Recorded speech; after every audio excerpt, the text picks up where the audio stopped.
প্রিয় দর্শক, আপনাদের সবাইকে আরো একবার স্বাগত জানাচ্ছি এশিয়ান স্পোর্টস 30-তে।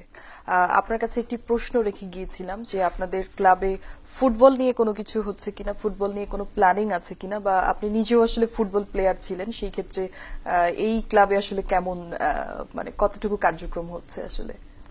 থ্যাংক ইউ আপা। ফুটবল নিয়ে অবশ্যই উত্তরা ফ্রেন্ডস ক্লাবের প্রতিষ্ঠা লগ্ন থেকেই আমরা একটা টুর্নামেন্ট পরিচালনা করে আসছি।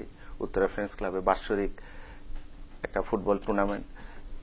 এই ফুটবল টুর্নামেন্টটা আমরা আমাদের সফল সাংগঠনিক সম্পাদক ছিলেন মরহুম মমিনুর রহমান শিমুল, তার নামের দিয়ে আমরা টুর্নামেন্টটা আসলে শুরু করি। প্রত্যেক বছর ক্লাবের মেম্বারদের নিয়ে 6টা দল হয়, লাল, সবুজ, নীল, এভাবে আপনার আমরা একটা মানে প্লেয়ারদেরকে ক্লাবের মেম্বারদেরকে 6টা দলে ভাগ করে প্রত্যেক বছরে একটা টুর্নামেন্ট পরিচালনা করি। রিসেন্টলি আমাদের একটা টুর্নামেন্ট হয়ে গেছে, শিমুল সিটি ফুটবল টুর্নামেন্ট। আচ্ছা, সেটা আপনাদের এশিয়ান টিভিতে সেটা অবশ্যই লাইভ টেলিকাস্ট ছিল। আমরা সফলভাবে মোটামুটি এই টুর্নামেন্টটা পরিচালনা করেছি এবং এই খেলার আসলে এই খেলাকে কিভাবে আরো জনপ্রিয় করা যায়, বিশেষ করে আমাদের ক্লাবে তো এর আগেও বলেছি একটা ফুটবল একাডেমি আছে, একটা ক্রিকেট একাডেমি এবং একটা স্কেটিং একাডেমি। তো ফুটবল, ক্রিকেট, আমরা আসলে স্কেটিং প্রত্যেক খেলাটাকে আমরা মানে অগ্রাধিকার দিচ্ছি যে ভবিষ্যতে আসলে এই কিভাবে খেলাটাকে আরো বেশি এগিয়ে নেওয়া যায়, বা এলাকা ভিত্তিক কিভাবে এলাকার ছেলেরা আরো বেশি খেলার প্রতি আকৃষ্ট হয় এবং খেলার সুযোগ পায়। এই একটা প্রয়াস আমাদের ক্লাবের সবসময় অতীতেও ছিল এবং ভবিষ্যতে আরো ভালোভাবে কিভাবে করা যায় এই প্রয়াসটা আমাদের থাকবে।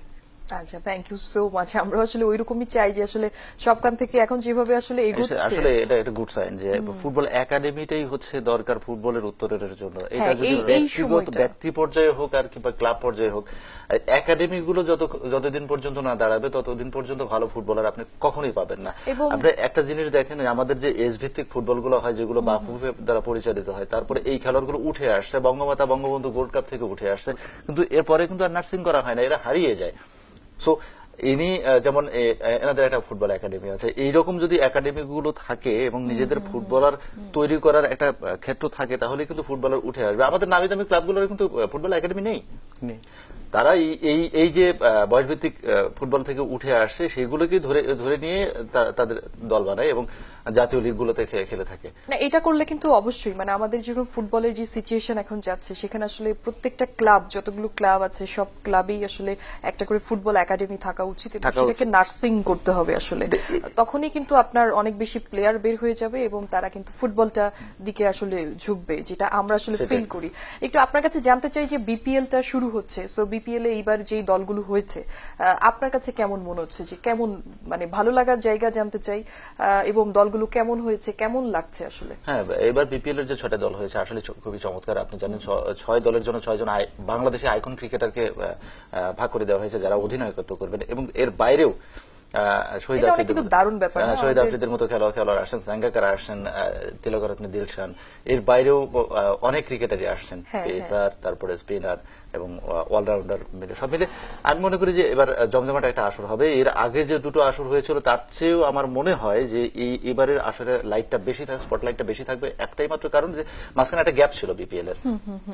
তারপরে আপনার 3rd এডিশন শুরু হতে যাচ্ছে, এই একটা দিক। আরেকটা হচ্ছে আমাদের বিপিএল এর জন্য একটা কলঙ্কজনক অধ্যায় ছিল, সেটা আমিও জানি, আপনিও জানেন, উনিও জানেন, আমরা সবাই জানি।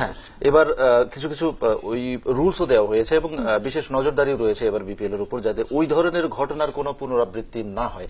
সেটা যদি না হয় এবং সেটা যেন না হয় সেটাই আমরা চাইবো। সো আমি মনে করি যে আপনার কথা শুনবো, কিন্তু আমার ছোট একটা বিরতিতে যেতে হবে, কিছু করার নেই আসলে। প্রিয় দর্শক, ছোট্ট একটা বিরতিতে যাচ্ছি, আশা করছি সাথেই আছেন, সাথে থাকবেন।